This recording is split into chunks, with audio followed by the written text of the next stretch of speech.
Merhaba arkadaşlar. Aksaray Üniversitesi'nin Mehmet Alkaya. Bugün Landsat görüntülerinin nasıl indirildiğine bakacağız.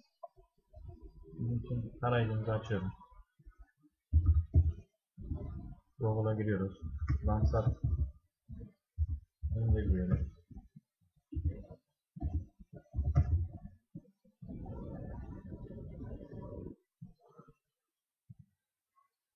Karşımıza Landsat'ın sitesi geliyor. Burada biz Earth Explorer kullanacağız.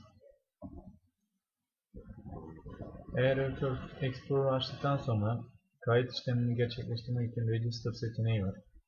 Eğer herhangi hesabınız yoksa buradan hesap açmanız lazım. Bunları doldurduktan sonra bu 4 tane kısmı kayıt işlemimiz gerçekleşiyor. Sonra geri diyoruz. Login seçeneğinden karşımıza gelen ekranda kullanıcı adı ve şifremizi girerek giriş yapıyoruz.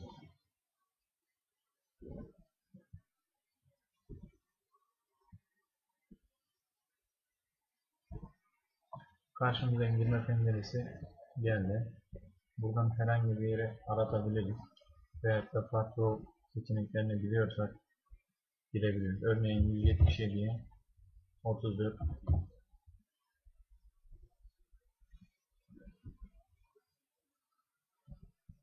ve 177'ye 33 seçeneğini girerek yerimizi belirledik. Burası Konya'ya ait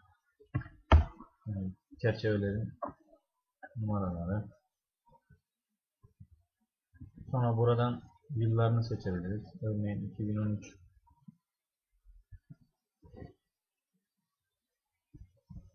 den bugünümüze kadar olan dataları tarayalım. Sonra dataset diyoruz. Datasetten burada istediğimiz hangi seçenekleri istiyorsak onları seçebiliriz. Ben Landsat arşiv seçeneğini seçiyorum. Landsat 8 ve Landsat 7 seçeneğini seçtikten sonra Additional Criteria seçeneğine tıkladığımda bulutluluk oranı gibi oranları ayarlayabiliyoruz. Örneğin ben burada %10'dan daha düşük bulutluluk değerlerini seçiyorum. Sonra result dediğimde görüntülerimiz geldi.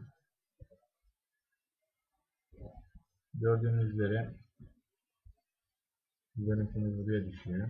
Önce ön izlemesini bu seçenekle yapabiliyoruz. Sonra görüntüyü buradan görebiliyoruz.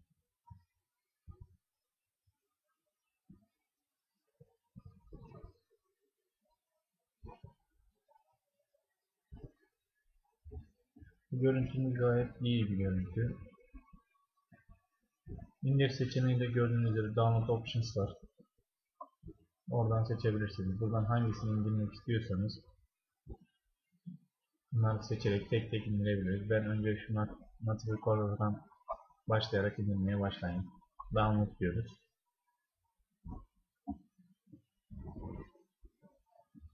Ve indirmeye başlıyor. Normalde indirelim.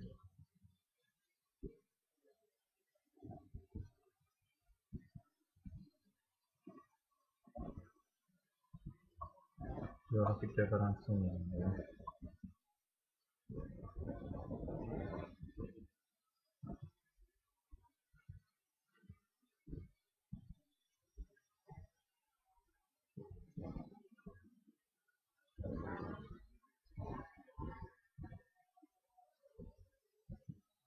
Farklı günlere ait görüntüler de mevcut. Bunları istersen indirebiliriz.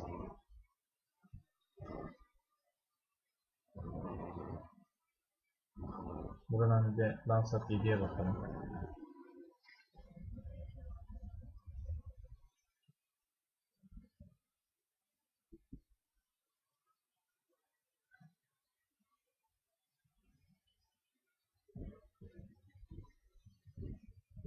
Gördüğünüz üzere bunun sensörlerinde biraz sıkıntı var.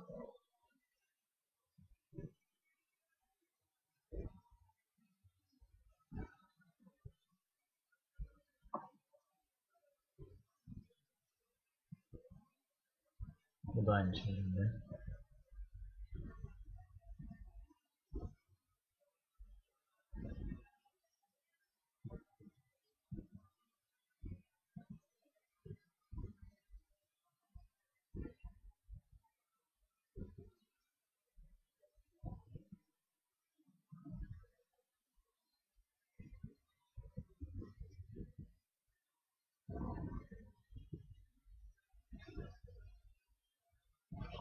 Buradan da sensörleri düzgün bir şekilde olan, sensör hatası olmayan görüntüyü seçip aynı şekilde bu seçeneğe tıklayarak indirebiliriz. Transat Teknoloji görüntü indirme dersimiz bu kadar arkadaşlar. Hepinize iyi çalışmalar.